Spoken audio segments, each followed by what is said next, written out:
যাচাই বৈধ 15, কিশোরগঞ্জে মুজিবুল হক চুন্নুর মনোনয়ন যাচাই বাছে হট্টগোল পরে বাতিল।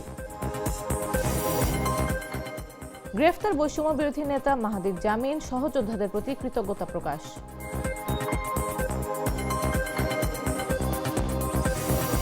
শরীয়তপুরে আধিপত্য বিস্তার নিয়ে সংঘর্ষ, শতাধিক ককটেল বিস্ফোরণ, আহত হয়েছেন একজন।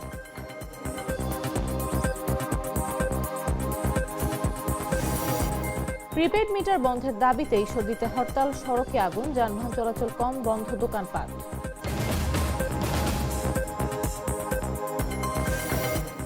এবং শীতের দাপটে কাঁপছে গাইবান্ধা, দেখা নেই সূর্যের। প্রায় 12 ঘন্টা বন্ধ থাকার পর দৌলতদিয়া পাটুরিয়া নৌ রুটে ফেরি চলাচল শুরু।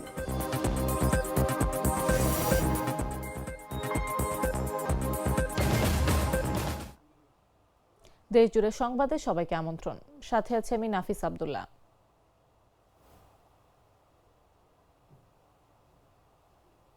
তো মশলা বদলে ফেলেছি, এবার আপনিও বদলে ফেলুন। একবার প্রাণ গুঁড়া মশলা ব্যবহার করেই দেখুন। ত্রয়োদশ জাতীয় সংসদ নির্বাচনে নওগাঁয় 3টি আসনে মনোনয়নপত্র যাচাই বাছাই হয়েছে। নওগাঁ 1, 2 ও 3 আসনে 22 জন প্রার্থীর মনোনয়নপত্রের মধ্যে 15টি বৈধতা পেয়েছে। এছাড়াও 5টি বাতিল ও 2টি স্থগিত করা হয়েছে। বাতিল ও স্থগিত মনোনয়নপত্র স্বতন্ত্র এবি পার্টির প্রার্থীদের। রোববার সকাল 10টা থেকে দুপুর 12:30 পর্যন্ত নওগাঁ জেলা প্রশাসক ও জেলা রিটার্নিং কর্মকর্তার কার্যালয়ে যাচাই বাছাই করেন জেলা প্রশাসক ও জেলা রিটার্নিং কর্মকর্তা সাইফুল ইসলাম। এই সময় প্রশাসনের অন্যান্য কর্মকর্তা ও প্রার্থীরা উপস্থিত ছিলেন।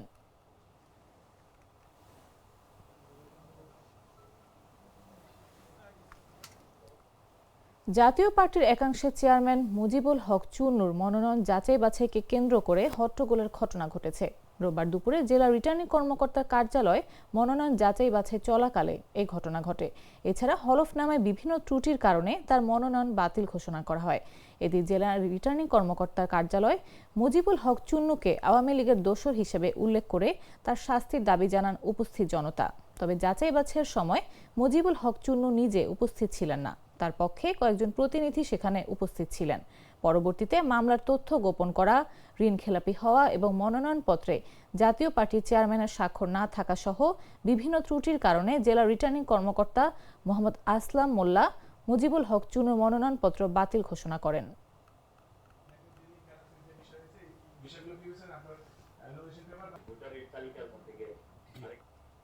গণঅভ্যুত্থানের সময় হবিগঞ্জের বানিয়াচং থানায় আগুন দেওয়ার বক্তব্য দেয়া বৈষম্য বিরোধী ছাত্র আন্দোলনের নেতা মাহাদি হাসানকে জামিন দিয়েছেন আদালত।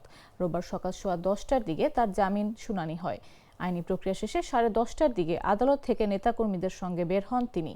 আদালত থেকে বের হয়ে আল্লাহর প্রতি শুকরিয়া আদায় এবং সহযোদ্ধাদের প্রতি কৃতজ্ঞতা প্রকাশ করেন তিনি।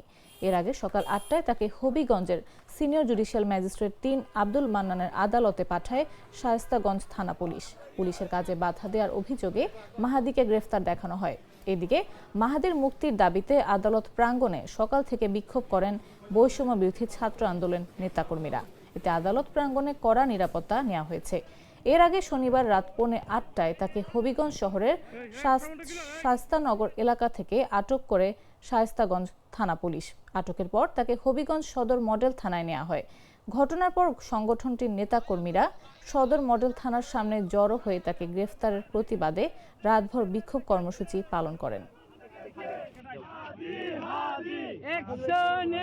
প্রিয় বাংলাদেশের আমার সকল বিপ্লবী ভাইয়েরা, পুরা বাংলাদেশের যে সকল জুলাই যোদ্ধা দলমত নির্বিশেষে আমার মিডিয়ার বাইরে থেকে শুরু করে তৃণমূলের সর্বস্তরের ছাত্র জনতা যেভাবে আমার পাশে দাঁড়িয়েছিলেন, জুলাইয়ের পাশে দাঁড়িয়েছিলেন, আমি সবার প্রতি কৃতজ্ঞতা প্রকাশ করছি। আমি এই ঋণ কখন শোধ করতে পারবো না। আপনারা আমার দায়িত্ব বাড়িয়ে দিয়েছেন, আমি জীবন দিয়ে হলো আপনাদের এই দায়বদ্ধতাকে আমি অবশ্যই আর সম্মানের সাথে আমি প্রত্যাশা গ্রহণ করে দেখাবো ইনশাআল্লাহ। শরীয়তপুরে জাজিরায় আধিপত্য বিস্তার ও পূর্ব শত্রুতার জেরে দফায় দফায় ককটেল বিস্ফোরণের ঘটনা ঘটেছে। এ সময় কমপক্ষে শতাধিক হাত বোমার বিস্ফোরণ ঘটানো হয়। রোববার সকাল ও শনিবার দিনগত রাতে উপজেলার বিলাসপুর ইউনিয়নের চেরাগালি বেপারি কান্দি এলাকার এ ঘটনা ঘটে। এ ঘটনায় একজন আহত হওয়ার খবর পাওয়া গেছে। পুলিশ ও স্থানীয় সূত্রে জানা যায়, জাজিরা উপজেলার বিলাসপুর ইউনিয়নের চেরাগালি বেপারি কান্দি এলাকার ইউপি সদস্য নাসির বেপারী ও তাজুল সোয়ালের মধ্যে আধিপত্য বিস্তার নিয়ে বিরোধ দীর্ঘদিনের। শনিবার দিনগত রাত থেকে দুপক্ষের মধ্যে সংঘর্ষ সৃষ্টি হলে উভয় পক্ষের লোকজন হাতবোমা ও দেশীয় অস্ত্র নিয়ে সংঘর্ষে জড়ায়। এতে শতাধিক হাতবোমার বিস্ফোরণ ঘটানো হলে জাবেদ শেখ নামের এক যুবক আহত হয়। পরে তাকে উদ্ধার করে জাজির উপজেলা স্বাস্থ্য কমপ্লেক্সে নিয়ে গেলে উন্নত চিকিৎসার জন্য ঢাকায় পাঠায় কর্তব্যরত চিকিৎসক। এছাড়াও এই ঘটনায় বেশ কয়েকটি দোকান ও কয়েকটি বসত বাড়িতে হামলা চালানো হয়। পরে খবর পেয়ে ঘটনাস্থলে গিয়ে পরিস্থিতি নিয়ন্ত্রণে আনে পুলিশ। বর্তমানে এলাকায় পরিবেশ স্বাভাবিক রয়েছে। বিষয়টি নিশ্চিত করেছেন জাজিরা থানার ভারপ্রাপ্ত কর্মকর্তা সালে আহমেদ। গতকাল রাত অনুমান 8টার দিকে আমরা একটা সংবাদ পেয়েছি বিলাসপুর গ্রামের এই যে বুদারহাট বাজারের এখানে দুইটা পক্ষের তারা অনেক আগে থেকেই তারা এই ঘটনাগুলো ঘটিয়ে আসছিল। তো দুই পক্ষ দুটা তিনটা ককটেল বিস্ফোরণ ঘটিয়েছে। তারপরে আমরা আমাদের পুলিশ সহ আমরা এলাকায় এসে আমরা বিভিন্ন রকম অভিযান করেছি, আমরা যাতে এলাকাতে আর পুনরাবৃত্তি না ঘটে আমরা এই ঘটনাটা নিবারণ করার চেষ্টা করেছি। সারা রাত্র আমরা এই এলাকা টহল ডিউটির ব্যবস্থা করেছি। সকাল পর্যন্ত আমাদের টহল ডিউটি এখানে ছিল।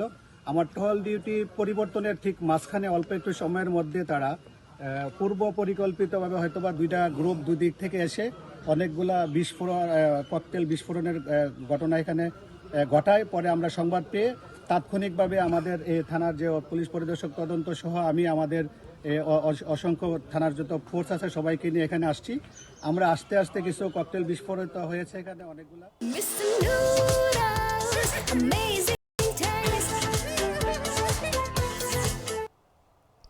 পাবনার ঈশ্বরদীতে প্রিপেড মিটার সংযোগ বন্ধ, 201 জনের বিরুদ্ধে নিষ্কোট দায়ের করা মামলা প্রত্যাহার সহ 6 দফা দাবিতে সচেতন নগরবাসী ফোরামের ডাকে অর্ধ দিবস হরতাল পালিত হচ্ছে। রোববার সকাল 6টা থেকে সড়কের বিভিন্ন মোড়ে অবস্থান নিয়েছে হরতাল সমর্থকরা। এ সময় ফতো মোহাম্মদপুর লোকোশেডে সড়কে টায়ার জ্বালিয়ে বিক্ষোভে করে স্থানীয়রা। খবর পেয়ে পুলিশ ঘটনাস্থলে এসে টায়ারের আগুন নিভিয়ে দেয় এবং শান্তিপূর্ণ পরিবেশ বজায় রাখার আহ্বান জানান। এছাড়া ঈশ্বরদী বাজার ও পৌর শহরের প্রধান সড়ক স্টেশন রোডের বেশিরভাগ দোকানপাট বন্ধ দেখা যায়। সড়কে যানবাহন তুলনামূলক কম চলাচল করছে।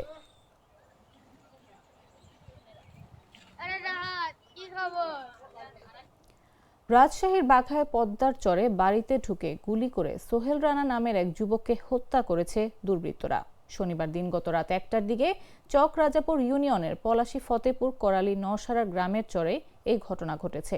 এ সময় গুলিতে সোহেল রানার স্ত্রী স্বাধীনা খাতুনও আহত হয়েছেন। তাদের উদ্ধার করে উপজেলা স্বাস্থ্য কমপ্লেক্সে নেওয়া হলে কর্মরত চিকিৎসক হুমায়রা খাতুন সোহেল রানাকে মৃত ঘোষণা করেন। তবে গুলিতে আহত স্বাধীনা খাতুনকে ভর্তি করা হয়েছে।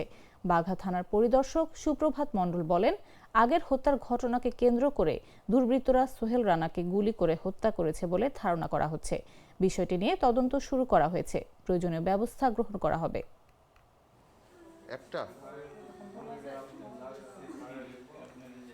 দুধার চকলেটে একাকার হয়ে ওঠা প্রাণ লেয়ার সম্পর্কের মিষ্টি ম্যাজিক।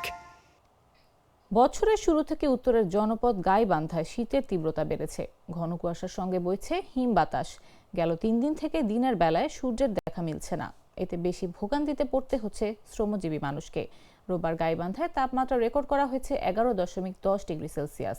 আজও সকাল থেকে বিকাল 2টা পর্যন্ত কোনো সূর্যের দেখা মিলেনি। বৃষ্টির মতো ঝরছে শিশির। গেল কয়েকদিন ধরে তাপমাত্রা 11 থেকে 13 ডিগ্রির মধ্যে উঠানামা করছে। পাশাপাশি হিমশীতল বাতাস জনজীবন বিপর্যস্ত করে তুলছে। তীব্র শীতের কারণে সবচেয়ে বেশি বেকায়দায় রয়েছে শিশু ও বয়স্করা। এদিকে তীব্র শীতের কারণে খেটে খাওয়া অনেক মানুষ কাজে যেতে পারেনি।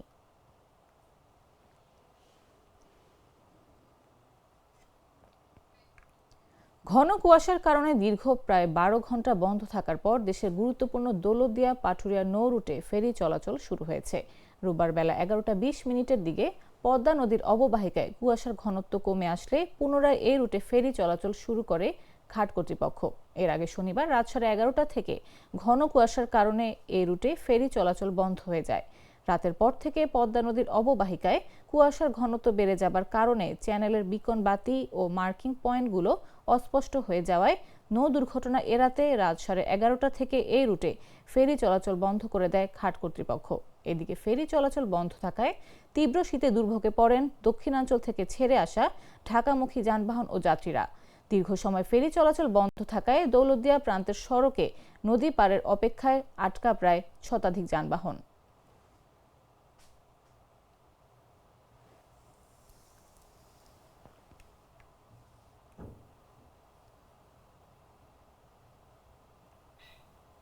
সংবাদ শেষ করার আগে শিরোনামগুলো জানিয়ে দিচ্ছি আরো একবার।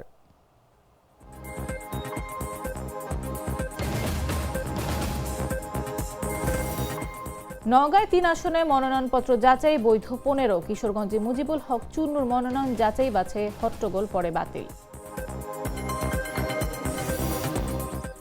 গ্রেফতার বৈষম্য বিরোধী নেতা মাহাদির জামিন, সহযোদ্ধাদের প্রতি কৃতজ্ঞতা প্রকাশ।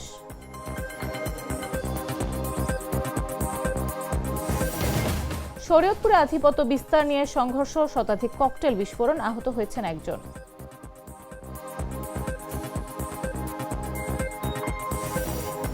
প্রিপেড মিটার বন্ধের দাবিতে ঈশ্বরদীতে হরতাল, সড়কে আগুন, যানবাহন চলাচল কম, বন্ধ দোকানপাট।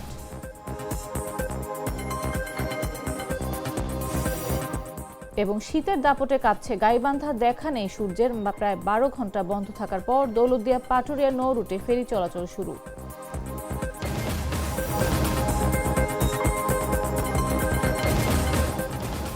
দর্শক, এই ছিল এখনকার মতো।